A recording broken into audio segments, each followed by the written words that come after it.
지금 줌에 들어와 계신 그리고 앞으로 줌에 들어오실 여러분들은 모두 건강하게 100세까지 사시기를 기원하면서 강의를 시작하겠습니다. 다시 한번 인사드리겠습니다. 안녕하십니까? 이번 시간에는 100세 시대를 위한 생애주기별 영양관리에 대해서 알아보도록 하겠습니다.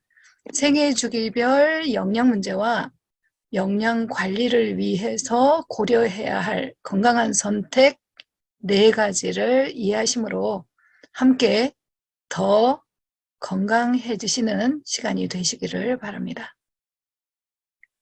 저는 삼육대학교 식품영양학과 교수 윤미은입니다. 강의를 시작하기 전에 용어의 정의를 먼저 확인해 보겠습니다. 국민의 영양 및 건강 증진을 도모하고 삶의 질 향상에 이바지하는 것을 목적으로 2010년에 국민영양관리법이 제정됐습니다. 이 국민영양관리법 제2조 제2항에 보면 영양관리의 정의가 나옵니다. 영양관리란 적절한 영양의 공급과 올바른 식생활 개선을 통하여 국민이 질병을 예방하고 건강한 상태를 유지할 수 있도록 국가가 그리고 행정기관이 돕겠다는 그런 법인 것입니다. 영양관리를 위해서는 적절한 영양 공급이 우선되어야 되고요. 올바른 식생활 개선이 되어야 합니다. 그러기 위해서는 영양 문제가 무엇인지를 알아보는 것이 필요합니다. 같은 법 제11조 1호에서는 국가 및 지방자치단체의 영양관리 사업이 되는 영양 취약 계층에 대해서 소개하고 있습니다. 영유아, 임산부, 아동, 노숙인, 노인, 노숙인 및 사회복지시설 수용자 등을 언급하고 있습니다. 생애주기 중에서는 영유아, 임산부, 아동, 노인이 영양 취약 계층에 해당이 됩니다. 여러분들은 모두 영유아 시기를 지났고요. 혹시 임산부가 계실지 모르겠고요. 여기 계신 분들 중에서는 성인 시기를 지나고 65세 이상이 된 경우에 다른 분들보다는 영양적으로 취약할 수 있는 계층이라고 이해하시면 되겠습니다. 특히 이 시기에는 영양 문제가 발생되지 않도록 좀 더 주의가 필요합니다. 식품영양학에서 사용하는 생애주기 구분을 살펴보면 아이가 잉태되어서 자라는 시기인 임신기로부터 시작이 됩니다. 수유기와 영아기는 같은 기간으로 엄마의 문제를 고려한 수유기, 그리고 젖을 먹는 영아의 문제를 고려한 영아기가 있습니다. 액상 음식을 먹는 영아기 다음에는 고형 음식을 먹는 유아기, 초등학교를 다니는 학동기, 그 다음은 초등학교를 졸업하고 중고등학교를 다니는 시기로 청소년기라고 합니다. 대학생을 포함한 성인기를 지나면 마지막으로 65세 이상을 대상으로 하는 노인기가 됩니다. 각 생애주기별 여러 영양 문제 중에서 몇 가지 영양 문제를 살펴보고 이에 대한 해결책, 영양관리 방법을 알아보도록 하겠습니다. 임신기 영양 문제도 여러 가지가 있지만 그중에 빈혈과 태아알코올 증후군에 대해서 알아보겠습니다. 성인 여성 둘 중 한 명이 빈혈이라고 합니다. 특히 임신을 하게 되면 빈혈 위험도가 더 증가하게 됩니다. 뱃속에 있는 아이는 알코올을 마시지 않습니다. 그러나 엄마가 알코올 음료를 마시면 알코올이 태반을 통해서 아이에게로 전달이 됩니다.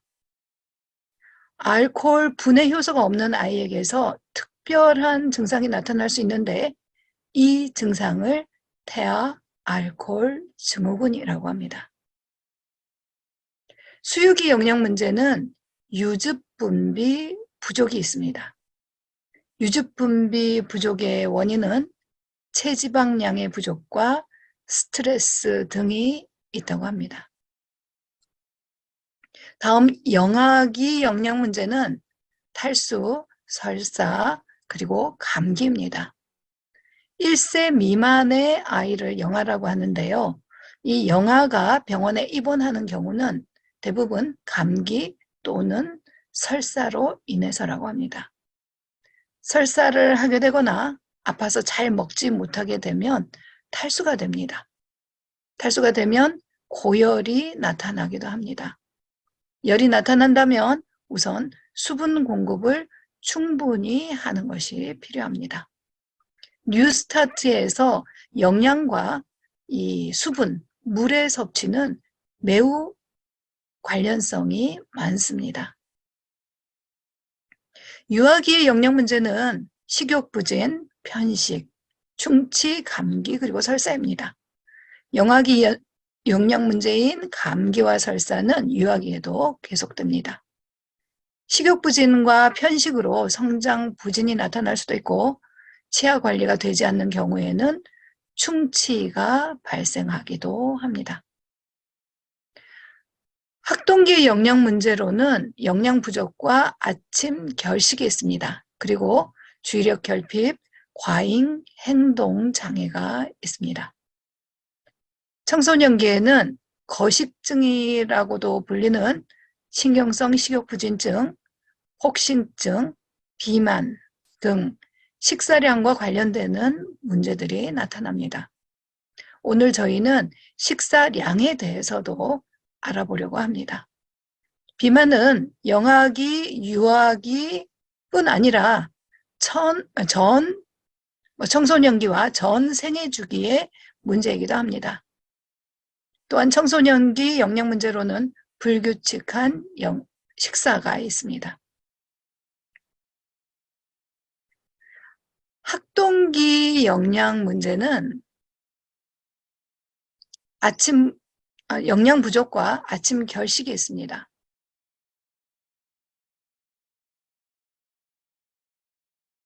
다음으로 가겠습니다. 학동기 영양 문제 중 주의력 결핍, 과잉 행동증에 대해서 살펴보도록 하겠습니다. ADHD라고 하는데요. 이 ADHD의 위험 요인으로 색소, 방부제로는 BHA, BHT 같은 항산화제가 있습니다. 이 항산화제는 식용유의 산화를 억제하기 위해서, 방지하기 위해서 사용되기도 합니다. 이런 식품 첨가물들이 원인이 된다는 연구들이 발표되고 있고 최근에는 설탕, 카페인 이 두 가지가 함유된 에너지 음료, 콜라, 커피 등과의 상관성이 연구되고 있습니다. 2010년 한 연구에 따르면 하루에 청량 음료를 반 리터 이상 마시면 정신건강 위험이 60% 증가한다고 합니다. 호주의 16세 이상 성인을 대상으로 했는데요. 성인 4,741명 중에서 12.5%가 매일 청량 음료를 0.5리터 이상 먹는다고 하였습니다. 자살 생각이 있는 사람의 24%가 하루에 청량 음료를 반 리터 이상 마신다고 합니다. 사회인구학적 요인과 라이프스타일 요인을 조정했을 때 하루 청량 음료를 반 리터 이상 마시는 사람들은 우울증, 스트레스 관련 문제, 자살 생각, 심리적 고통, 그리고 현재 정신 장애를 가질 위험이 60%가 더 높았습니다. 탄산 음료에 영양 표시를 살펴보시면은요, 이 탄산음료에는 백설탕, 카라멜, 인산, 카페인, 착향료 등의 식품 첨가물들이 포함되어 있는 것을 볼 수가 있습니다. 이 탄산음료는 콜라입니다. 간장은 가정식에서도 사용 빈도가 높은데요. 이 간장에도 식품 첨가물이 포함되어 있을까요? 간장에는 식품 첨가물인 카라멜, 합성 보존료, 파라옥시 안식향산 에틸 등이 포함되어 있다고 합니다. 가능하다면 합성 보존료가 포함되지 않은 간장 등 식재료를 사용할 것을 권장합니다.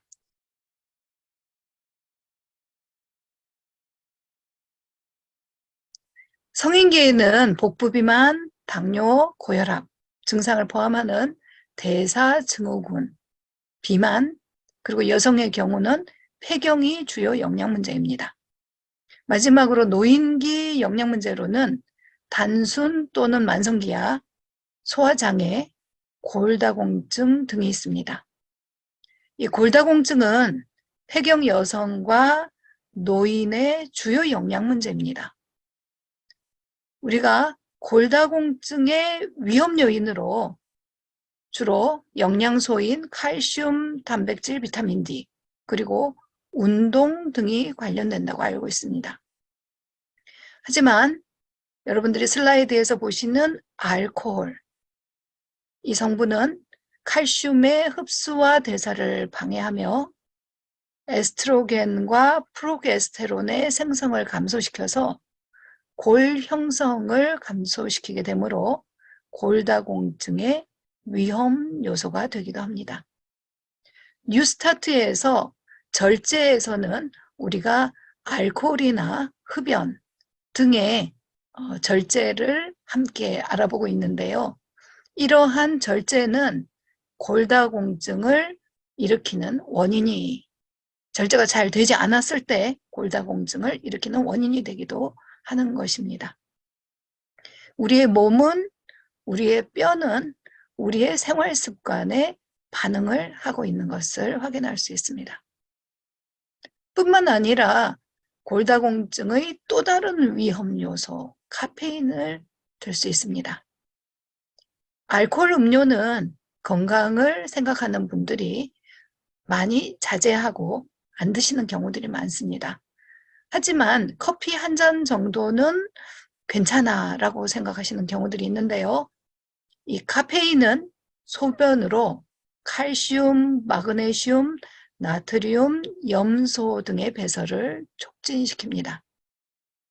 소변으로 무기질 배설이 어느 정도 되는지를 알아보기 위해서는 24시간 소변을 받아야지 됩니다. 제가 박사학위 연구를 하면서 24시간 소변을 폐경후 여성들을 대상으로 수집을 했었는데요. 쉬운 일은 아닙니다. 그러한 과정을 통해서 이 카페인이 뼈에 있던 무기질을 배출시키는 그런 효과가 있다는 결과가 나오게 된 것 같습니다. 칼슘 불균형이 생기는 경우에 카페인 섭취를 하게 되면 골밀도에 영향을 미친다고 합니다. 그리고 커피를 하루 2잔 이상, 차를 4잔 이상 마시는 경우에 고관절, 골절 위험이 2배에서 3배까지 증가한다고 합니다. 100세 시대를 위한 생애주기별 영양관리, 키워드를 생각해 보았습니다. 그리고 건강한 선택이라고 키워드를 붙여보았습니다. 건강을 위한 매일 매순간의 선택이 모여서 나의 건강을 형성하기 때문입니다. 첫 번째 건강한 선택, 목적과 시간을 정하는 것입니다. 식사를 하는 목적, 그리고 식사 시간을 결정하는 것. 그것은 우리의 건강을 좌우하는 첫 선택이 됩니다. 성경 전도서 10장 17절에는 식사를 하는 목적과 식사 시간에 대한 이야기가 나옵니다. 영문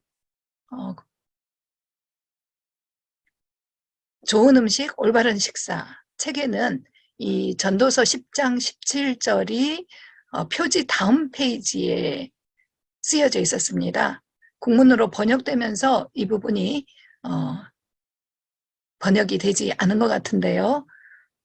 이 전도서 10장 17절에 보면 즐기기 위함이 아니라 건강을 위해서 마땅한 때에 먹는 이 나라여 복이 있도다 라고 말합니다. 마땅한 때는 영어로 proper time이라고 쓰여져 있습니다. 건강을 위해서 간식은 하지 않고 마땅한 때에 먹는 것은 매우 중요합니다. 간식을 하지 않기 위해서는 식후에 양치질을 바로 하는 것도 도움이 된다고 합니다. 두 번째 건강한 선택은 섭취량을 어느 정도로 할지 정하는 것입니다.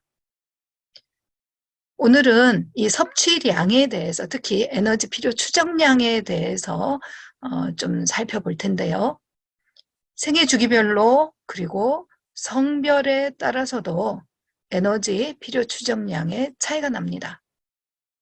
에너지 필요 추정량을 정할 때 에너지 필요 추정량이라는 것은 우리가 어느 정도의 에너지를 섭취하면 되는지 그 양을 정하는 건데요. 생애 주기별 신체 변화인 성장, 발달, 유지 등에 필요한 에너지 필요량을 고려합니다. 임신, 수유기에도 임신과 수유를 위한 에너지 증가분을 고려하고 영아, 유아, 아동, 그리고 청소년기에는 성장에 필요한 추가 에너지를 합산하고요. 활동의 특징에 따른 고려도 정합니다. 그러나 성인기를 지나서 노인기가 되면서 에너지 필요 추정량이 감소합니다. 에너지 필요 추정량이 감소하는 이유로는 기초대사량 감소와 체성분의 변화 등이 있습니다. 기초대사량이라는 것은 생명을 유지하는 데 필요한 에너지 양을 말합니다. 19세부터 64세까지 성인기는 3단계로 구분을 합니다. 나이가 증가할수록 에너지 필요 추정량은 100칼로리 이상씩 감소합니다. 밥 한 공기는 300칼로리입니다. 19세에서 29세 여자가 나이가 들어서 50세 이상이 되면 에너지 필요 추정량은 300칼로리가 감소합니다. 밥 한 공기 양이 감소하는 것입니다. 남자인 경우에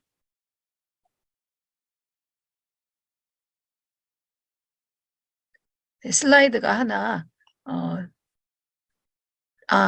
남자인데 위에가 수정이 안 됐습니다. 예, 30에서 49세 남자가 50세가 되면서 에너지 필요 추정량이 300칼로리가 감소합니다. 50세를 기준으로 밥 한 공기 정도 에너지가 감소하는 것입니다. 혹시 지금 강의를 들으시는 분 중에서 50세가 넘으신 분이 계신다면 하루에 3끼가 아니고 2끼니를 드셔도 될 것 같습니다.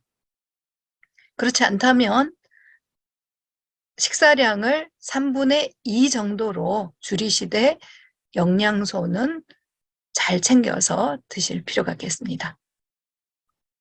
50세 이전의 에너지 섭취량을 그대로 유지한다면 체중이 증가하게 됩니다. 특별히 체지방량이 증가하게 됩니다. 세 번째 선택은 누구와 함께 먹을지를 정하는 것입니다. 혹시 저녁을 드시고 오신 분이 계신다면 누구와 함께 드셨을까요? 2021년 고령자 통계에 따르면은 혼자 사는 고령자 가구가 전체 고령자 가구 중에서 35.1%였다고 합니다. 세 가구 중 한 가구가 혼자 살고 계시다는 것입니다. 연령대별로는 70대가 44.1%로 가장 높았고요. 성별로는 여자가 71.9%로 나타났습니다. 여자 어르신이 혼자 사는 경우가 더 많다고 하는 것입니다. 혼밥족이라고 하는 혼자 밥을 먹는 인구는 핵가족화가 되면서 증가하고 있고요. 기대 수명이 증가하면서 더 증가할 것으로 예상이 됩니다. 2020년 서울 먹거리 통계조사에서도 서울 시민 10명 중에 7명이 주 한 번 이상 혼밥을 한다고 합니다. 지난 일주일 동안 혼자서 식사한 경험이 있으십니까? 슬픈 사실은 경제적 여유가 없을수록 같이 먹을 사람이 없다고 합니다. 저희 삼육대학교에는 외국에서 유학 온 학생들이 많습니다. 도르가회와 사랑샵에서 이런 유학생들을 위해서 많은 지원들을 해주고 있는데요. 이 유학생들은 누구와 함께 식사를 하는지 한번 물어보았습니다. 대부분의 시간을 혼자서 먹는다고 합니다. 노인기가 아니라도 어떠한 이유로 유학을 왔다거나 아니면 강의를 위해서 한국에 와 계신 교수님들도 계십니다. 아마 혼밥을 하는 경우가 더 많을 것 같습니다. 성경 잠언 23장 1절 6절에는 다음과 같은 성경절이 있습니다. 1절 말씀 보시면은 내가 관원과 함께 앉아서 음식을 먹거든 라는 구절이 있고요. 6절에 보시면은 악한 눈이 있는 자의 음식을 먹지 말며, 이 두 성경절은 함께 먹지 말아야 하는 대상의 예를 제시하고 있습니다. 한편 신약에서는 예수께서 세리와 죄인들과 음식을 먹었다고 기록하고 있습니다. 마태복음 9장 10절 보시면 예수께서 마태의 집에서 앉아 음식을 잡수실 때에 많은 세리와 죄인들이 와서 예수와 그 제자들과 함께 앉았다고 합니다. 누가복음 15장 2절에도 이 사람이 죄인을 영접하고 음식을 같이 먹는다 하더라 라고 되어 있습니다. 예수님은 남들이 피하는 외로운 사람들과 함께 식사를 하셨습니다. 제가 생각하는 뉴스타트 건강 원칙은 나눔이라고 생각합니다. 음식을 나눌 뿐 아니라 시간을 나누고 공간을 나누는 것입니다. 제가 아는 한 집사님은 콩나물 콩을 사서 콩나물을 직접 키우셔서 교우님들 그리고 필요한 분들과 나누고 계십니다. 철이 많은 식품은 누구와 나누면 좋을까요? 아마도 임신 여성이나 가임기 여성과 나누면 좋을 것 같습니다. 철이 식품군별로 어떤 식품에 얼마만큼 포함되어 있는지 알아보도록 하겠습니다. 먼저 현미와 백미의 철 함량을 비교해 보면은요, 밥 한 공기 똑같은 동량을 비교했을 때 현미는 2.9mg으로 백미 0.5mg보다 많습니다.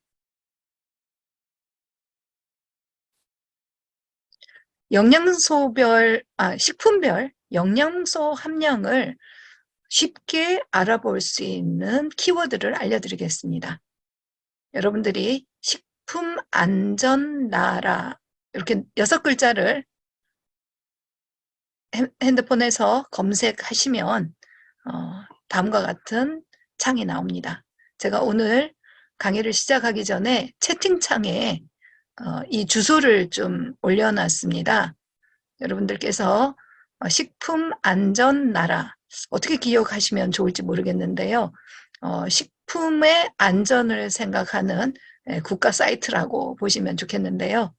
식품안전나라에 다음 화면 보시면 가서 보시면은 중간쯤 건강영양 부분이 있습니다. 건강영양을 클릭하시면 여러 가지 또 내용이 뜨는데요. 거기서 식품 영양 성분 데이터베이스 DB를 클릭하시게 되면은 다음과 같은 화면이 나옵니다. 제가 채팅창에 링크를 2개를 올려드렸는데요.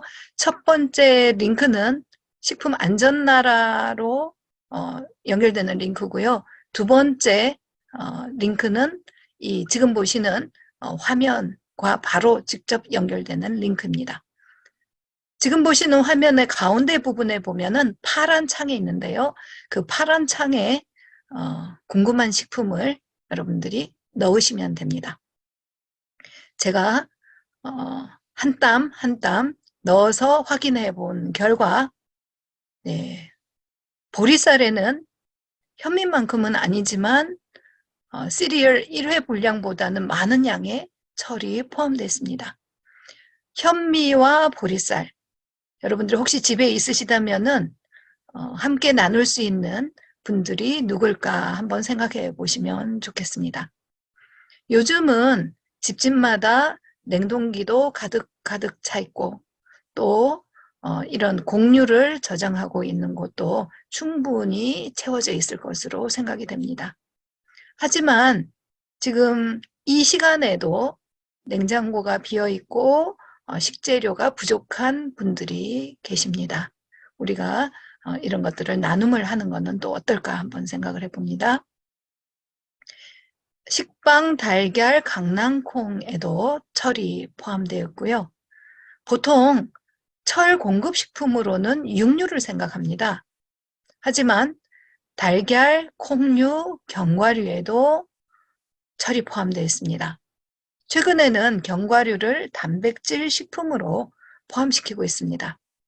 이 단백질 식품인 견과류, 호박씨, 해바라기씨 보시면은 강낭콩 정도로 많은 철이 포함되어 있는 것을 볼 수 있습니다. 호박씨 같은 경우는 아연도 많이 포함되어 있어서 성장에 도움이 됩니다. 호박씨 2큰술에는 철이 2.5mg 포함되어 있어서 메주콩이나 두부보다도 더 많은 양이 포함되어 있는 것을 볼 수 있습니다. 호박씨를 성장기 어린이 식사에서도 적극적으로 활용한다면 성장에도 도움이 되고 철 함량이 많아서 빈혈에도 도움이 될 것 같습니다. 저희 건강요리 교실에서 그 현미를 반죽을 해가지고 익반죽을 해서 경단을 만들었습니다. 그 경단을 이 아연과 철이 풍부한 호박씨를 분쇄를 해가지고 이 호박씨 분쇄 가루에 이렇게 굴려서 약간 초록색 빛이 나는 경단을 만들었는데요. 맛도 좋고 색깔도 정말 예뻤습니다. 우리가 호박씨를 이렇게 좀 활용한다면 더 좋을 것 같습니다. 채소 중에는 쑥, 미나리, 무청, 근대 같은 색깔이 진한 채소가 철 함량이 높습니다. 비타민C를 함께 섭취하시면 흡수율도 좋아진다고 합니다. 다시마 같은 식재료도 철이 포함되어 있습니다. 우리가 이런 다양한 식재료를 적극적으로 활용하는 것, 건강에 도움이 되리라고 생각합니다. 다시마를 우려서 물만 드신다면 철이나 칼슘 같은 무기질은 버려집니다. 그래서 여러분들이 이 맛있는 국물을 내기 위해서 다시마를 활용하시고 그 불리고 남은 다시마를 잘게 썰어서 와플에 넣으신다던가 전을 해보신다던가 이렇게 활용하는 그런 과정에서 우리가 이런 건강에 좋은 무기질들을 다시 섭취할 수가 있게 되겠습니다. 마지막으로 과일류, 당류에도 철이 포함되어 있는데요. 특히 말린 과일에는 철 함량이 높습니다. 단감 같은 경우는 말린 무화과나 대추보다도 철 함량이 매우 높습니다. 가을철에는 단감을 구하기가 쉽습니다. 단감에는 비타민 C 함량도 높고요. 베타카로틴이라고 하는 항산화 영양소의 함량도 높습니다. 그리고 이 철 함량도 높기 때문에 여러분들이 혹시 집에 단감이 있으시다면은 맛있게 드시고요. 또 이 단감을 함께 나눌 수 있는 꼭 필요한 분이 누군지 또 한번 생각해 보면 좋겠습니다.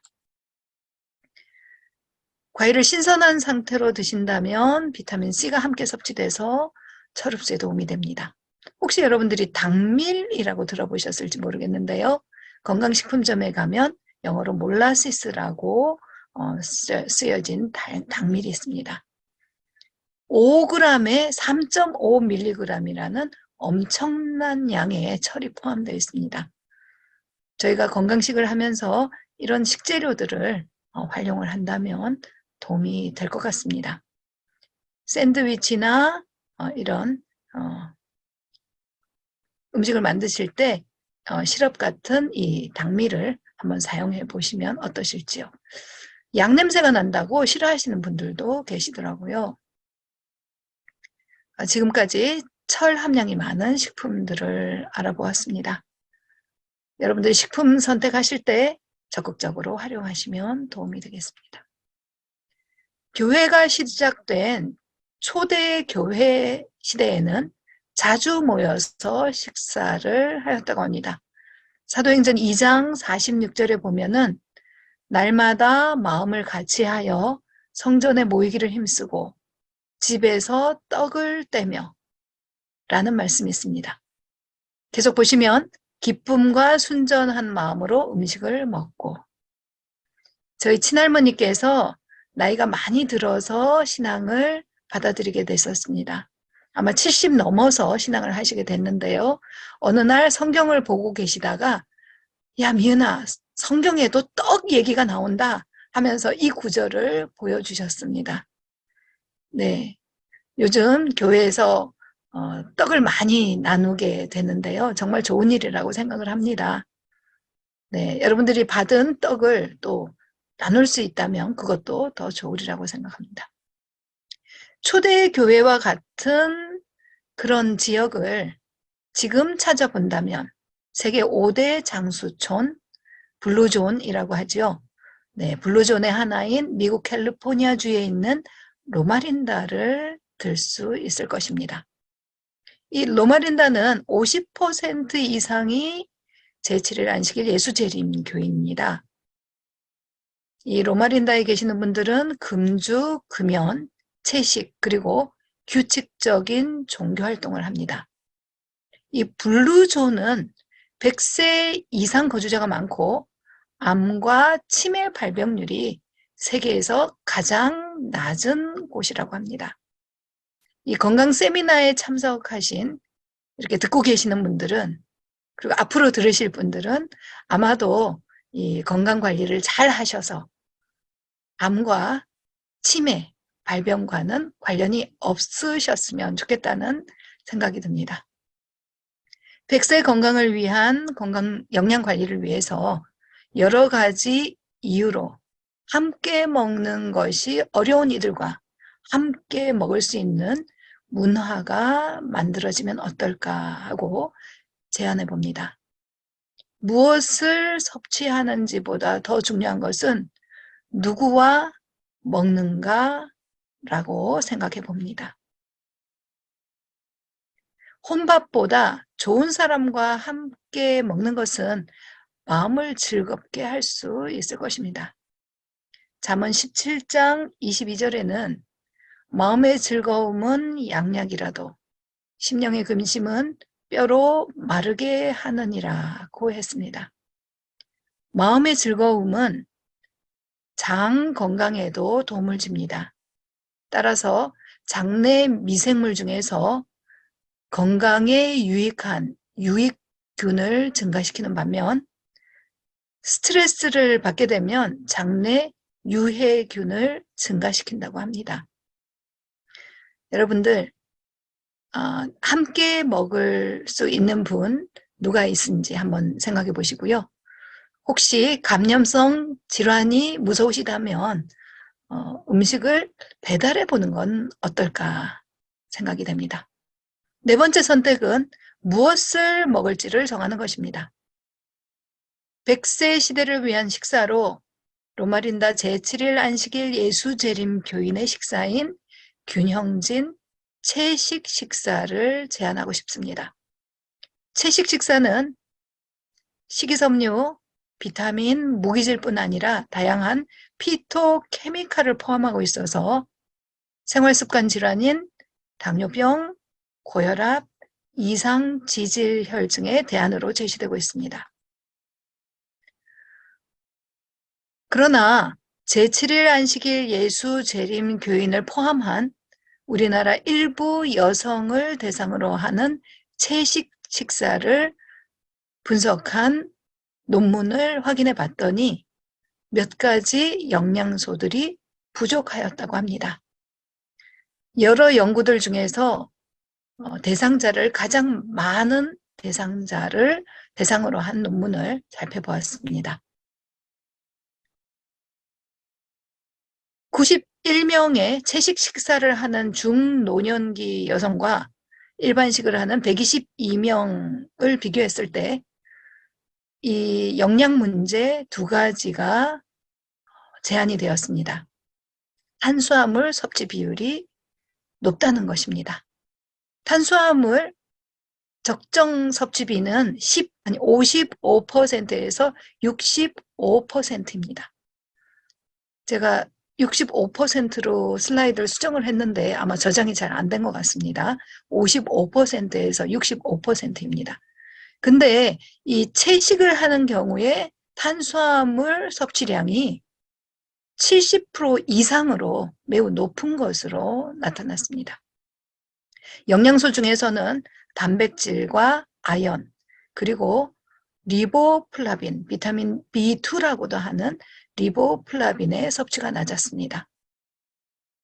오늘 강의를 준비하면서 우리 현재 식사의 문제를 발견해보고 이 문제를 해결하기 위한 제안을 하고 싶다는 생각을 해보았습니다. 따라서 이 채식 식사의 문제를 발견해보고 어떻게 하면 이 채식 식사의 문제를 줄일 수 있을까를 여러분들과 함께 나눠보고자 합니다.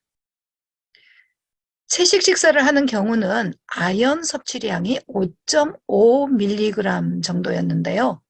권장 섭취량은 8mg이고요. 일반식을 하는 분들은 7.4mg 정도를 드셨습니다. 이유는 육류에는 아연이 많은 양 포함되어 있기 때문입니다. 육류를 드시지 않는 채식을 하시는 경우에는 주의하지 않으면 아연 섭취가 부족해질 수도 있습니다. 식사 중 탄수화물 섭취 비율 55%에서 65% 권장하는데요. 탄수화물 섭취 비율을 낮추기 위해서는 에너지를 내는 영양소인 단백질과 지방의 섭취 비율을 증가시키면 됩니다. 그리고 아연과 리보플라빈 섭취량도 우리가 증가를 시키면 현재 채식 식사의 문제가 해결이 되게 됩니다. 단백질과 아연, 그리고 리보플라빈 등이 풍부한 식품이 무엇이 있을까 찾아봤더니 씨앗과 콩류였습니다. 이 종실류, 씨앗과 콩을 밥과 반찬에 넣어서 섭취하게 되면은 아연이 충분히 섭취가 됩니다. 좀 전에도 말씀드렸다시피 이 호박씨를 분쇄를 해서 현미 경단에다가 이렇게 씌워서 드시게 된다면은 정말 맛있게 호박씨를 드실 수 있을 것 같습니다. 호박씨를 강정에 넣어서 드시는 것도 좋은 방법일 것 같습니다. 날씨가 추워지면 경상도, 전라도 지역에서는 강정을 집에서 만듭니다. 여러분들께서 강정 만드실 때 이 견과류를 포함시키시면 좋겠습니다. 밥에도 이 콩뿐만 아니라 견과류를 넣어보시는 건 어떨지요? 해바라기 씨 같은 경우는 외피가 얇아서 식감이 매우 부드럽습니다. 따라서 치아가 좋지 않은 경우에도 밥에 같이 넣어서 밥을 하게 되면은 굉장히 부드럽게 드실 수 있는데요. 치아가 좋지 않으신 분들은 일반인들이 부드럽다고 생각하는 것들도 딱딱하다고 느끼시는 경우들이 있습니다. 그런 경우에는 해바라기 씨를 살짝 불렸다가 밥에 같이 넣어서 식사를 해보시는 건 어떠실지요? 콩을 사용하시는 경우에는 가능하다면 이틀 이상, 48시간 이상 충분히 불려서 사용하실 것을 권장합니다. 그러면 굉장히 부드럽고 또 체내 이용률도 높아지기 때문입니다. 아연 함량이 높은 식물성 식품을 찾아봤는데요. 함량이 높은 것부터 차례대로 보면 호박씨, 해바라기씨, 검은깨, 참깨가 있습니다. 예, 검은깨, 참깨. 칼슘 함량도 높고요. 이 철 함량도 높은데 아연 함량도 같이 높습니다. 계속 보시면 렌틸이라고도 불리는 렌즈콩, 녹두, 팥에도 아연이 충분한 양이 포함되어 있습니다. 쥐눈이콩, 대두, 서리태, 병아리콩 등도 있고요.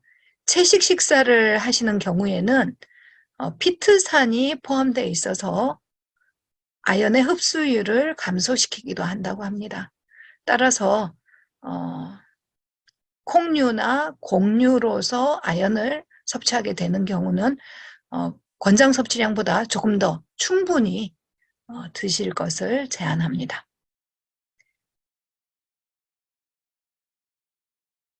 종실류 100g 중 아연 함량이 많은 식품을 단백질과 지방, 그리고 리보플라빈 양까지 함께 나타내 보았습니다.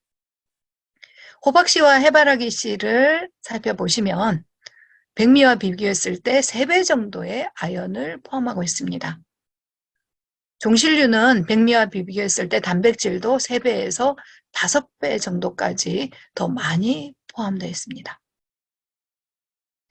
예, 두류 100g 중에 아연 함량이 많은 식품별로 단백질, 지방, 리보플라빈 함량을 나타내 보았습니다. 이 두류 중에서 쥐눈이콩, 대두, 서리태는 아연과 단백질이 그리고 지방까지도 다른 두류보다도 훨씬 많습니다. 거의 2배 정도 많은 것 같습니다. 그리고 아연도 2배 정도, 지방은 백미와 비교했을 때 거의 15배 정도까지도 포함이 되어 있습니다. 반면 렌틸, 녹두, 팥 같은 경우는 지방은 백미와 비슷한 정도로 포함되어 있지만 단백질은 3배 정도, 아연은 1.5배 정도 포함되어 있습니다. 혹시 여러분들 댁에 이런 콩 종류나 견과류가 있다고 한다면 내일부터 밥에 한번 넣어보시는 것은 어떠실지요? 백미와 서리태를 1대1 비율로 계산을 해보았습니다. 백미와 서리태에 포함되어 있는 영양소를 계산을 해서 그 에너지 중에서 비율을 살펴봤더니 백미 반, 서리태 반을 밥을 하시게 되면 아마 밥이 새까맣게 될 겁니다. 어떻게 이런 밥을 먹나 할 수도 있겠지만은요. 그렇게 된다면 이 에너지 적정 섭취 비율 중에서도 가장 우수한 탄수화물 비율이 56.66%가 되고요. 이 단백질 함량도 20% 이상이 되게 됩니다. 예, 지방량도 충분하게 되겠고요. 혹시 이 단백질과 지방이 너무 많은 게 조금 부담스러우시다면 밥 반, 콩 반으로 하시되 콩을 서리태와 녹두로 절반씩 이렇게 한번 구성을 해보았습니다. 백미 50%, 서리태 25%, 녹두 25%로 계산을 해보았더니요. 탄수화물이 67% 정도, 따라서 탄수화물 적정 비율 65%의 근사한 값이 나오게 됩니다. 그리고 단백질도 20%로 충분한 양이 섭취가 되는 것 같습니다.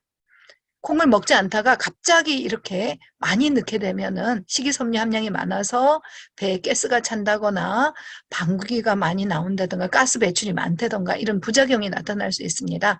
따라서 평상시에 드시는 것보다 조금씩 점차적으로 늘려가는 것은 어떨지 제안해 봅니다. 네, 따라서 100세 시대를 위한 영양관리 방법으로 종실류와 콩류, 다양하게 충분하게 포함하는 채식 식사를 제안을 합니다. 지금까지 100세 시대를 위한 생애주기별 영양관리에 대해서 알아보았습니다.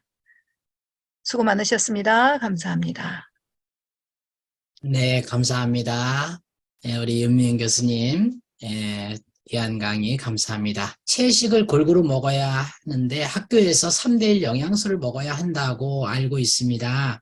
이거에 대해서 우리 교수님의 의견을 좀 주시면 감사하겠습니다. 이렇게 했습니다. 또 하나는 골다공증에 특별한 조언을 주실 수 있는지요? 음식에 대해서 이렇게 두 가지 질문이 올라왔습니다. 3대 영양소에 대해서 물어보셨는데요. 현재는 3대 영양소를 지나서 5대 영양소, 그 다음에 물을 포함해서 6대 영양소로 필수 영양소를 생각하고 있습니다. 여러분들이 쉽게 이 영양소를 드실 수 있는 방법은 여러분들이 밥이든지 빵이든지 여러분들이 드실 식사 형태를 먼저 정하시고요. 예를 들어서 밥을 드시게 되면은 주찬, 부찬을 선택하시면 됩니다.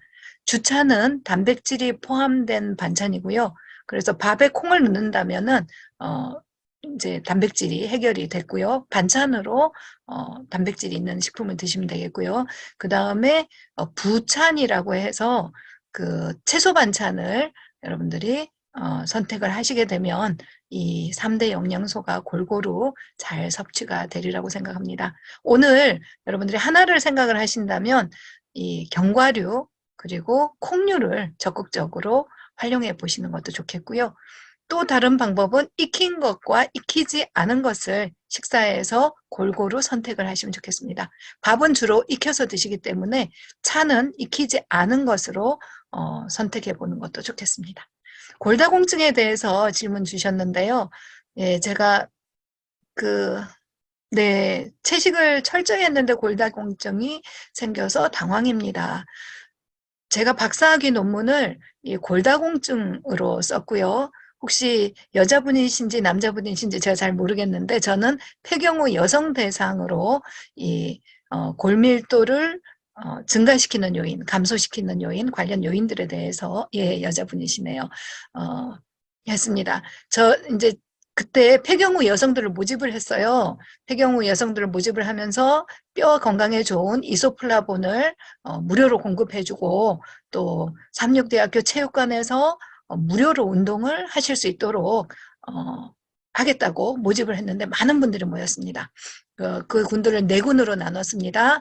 한 군은 운동과 식사를 같이 하는 군, 다른 군은 운동만 하는 군, 또 식사만 하는 군, 그리고 아무것도 안 하는 군입니다.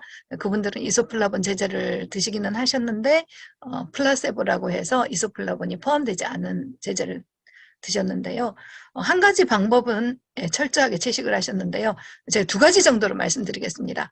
저희 운동을 하시는 군에 포함되신 분이 계셨는데요. 저희가 뭐라고 말씀을 드렸냐면 일주일에 3회 체육관에 오셔서 운동을 하십시오라고 제안을 했어요. 근데 이분은 골밀도가 정말 많이 증가되기를 원하셔서 일주일에 5회 이상, 체육관이 문을 여는 날에는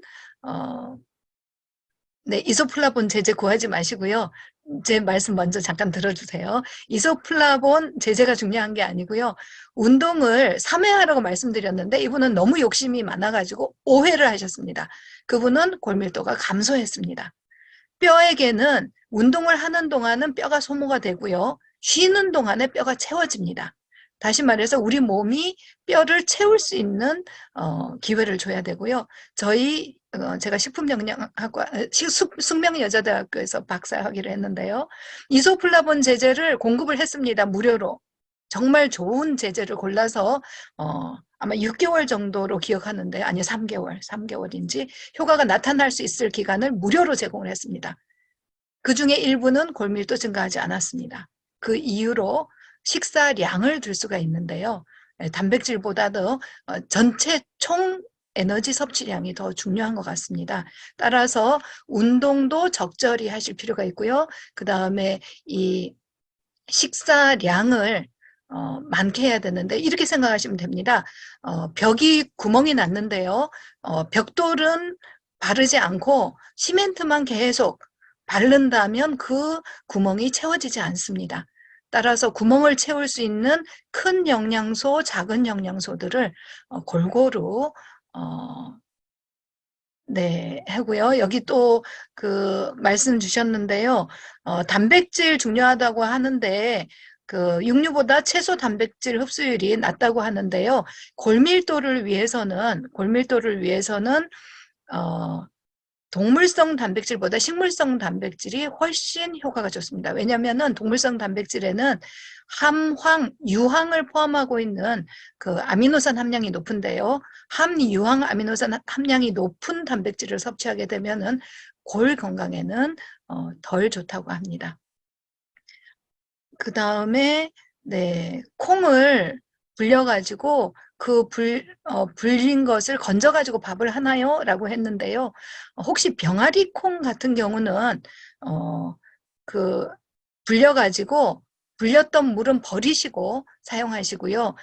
우리 국산 콩인 서리태나 이런 콩들은 깨끗이 씻어서 담그게 되면은 까만 그 안토시아닌 색소가 다 물에 녹아 나옵니다. 그래서 그런 경우는 그 물을 사용하시면 좋겠고요. 여름철에는 잘못 불리시면 물이 쉬는 수가 있습니다. 따라서 더운 계절에는 살짝 불려서 냉장고에다 두면서 한 이틀 정도 불리면 좋으실 것 같고요. 저는 개인적으로는 한 2주 정도 콩만 먹어봤습니다. 그러니까 밥이 아니고 콩을 삶아서 그거와 반찬 이렇게 해서 같이 먹었는데요. 반찬으로는 우리가 주로 먹는 국 종류 다 먹었고요. 김치도 먹었고 다 먹었습니다. 그리고 토마토를 다져서 익혀가지고 같이 먹었는데요. 정말 좋습니다. 혹시 지금 강의를 들으시는 분 계시다면 콩을 종류별로 근데 특히 그 색깔이 검은색, 빨간색, 그 다음에 초록색. 여러분들 평상시에 안 드시는 색깔의 콩을 드시기를 권장합니다. 네, 그렇게 해보면 여러분들 건강이 굉장히 좋아질 거라고 생각이 되고요. 좀 전에 정말 채식을 했는데도 나는 왜 골밀도가 낮을까요? 라고 했거든요.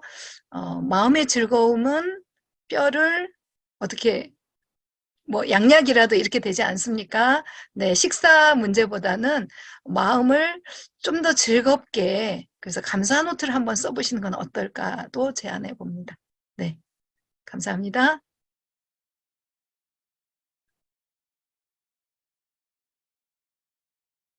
정종화 교수님 음소거가 돼 있으신 것 예, 같습니다. 아까 그 육류에 대해서 말씀하신 것 같은데요. 그분이 그 흡수율이 낮은데 그 흡수율을 빨리 할 수 있는 방법이 뭔가 이렇게 질문하셨는데 아까 네네네. 예, 네, 그거인 것 네네. 같습니다. 알겠습니다. 예, 예, 네. 예, 예. 흡수율을 높이는 방법은요, 예, 예. 갈아서 드시면 됩니다. 무슨 말이냐면 우리가 그냥 밥을 먹을 때는 흡수가 덜 되는데요. 밥을 갈아가지고 떡을 만들어 드시잖아요. 그럼 흡수율이 훨씬 더 좋아지거든요. 그러니까 우리가 이제 채소류, 콩류에 있는 단백질이 흡수가 잘 안 된다고 생각을 하신다면 이틀 이상 불리는 것도 좋고요. 그거를 갈아서 조리를 하시면 흡수가 잘 안 되는 경우는 흡수가 잘 될 수도 있고요. 우리 아마 양일권 박사님께서 강의를 하시지 않았을까 생각하는데요. 무엇보다 중요한 것은 무엇을 먹느냐는 것보다도 얼마나 꼭꼭 씹어서 잘 드시냐입니다. 그래서 침과 잘 섞어서 꼭꼭 씹어서 드셔보시는 거는 어떨지 제안을 해봅니다. 네, 감사합니다. 지난 5주 동안 저희가 함께 건강에 대해서 귀한 강의를 해주신 모든 분들에게 진심으로 감사를 드리고요. 특히 5주 동안 우리 박상희 박사님과 양일권 박사님, 또 이영수 과장님, 그리고 최차순 원장님, 그리고 마지막 오늘 윤미은 교수님의 이르기까지 5주 동안 정말 강의해 주신 우리 강사님들에게 다시 한번 감사의 말씀을 드리고요. 그리고 이 세미나 보니까 일주일 동안 약 420명이 참석을 하셨는데 정말 많은 분들이 관심을 가지고 있구나 이런 걸 생각을 했습니다. 앞으로 우리 삼육대학교 교회가 이 건강 세미나에 관심을 가지고 더 이 부분에 대해서 전문가들이 건강 세미나에 대해서 또 세미나를 통해서 전달할 수 있도록 그리고 또 정보를 제공할 수 있도록 이렇게 노력하겠습니다. 5주 동안 함께 해주신 모든 분들에게 교회를 대표해서 또 감사의 말씀을 드리겠습니다. 진심으로 감사드립니다.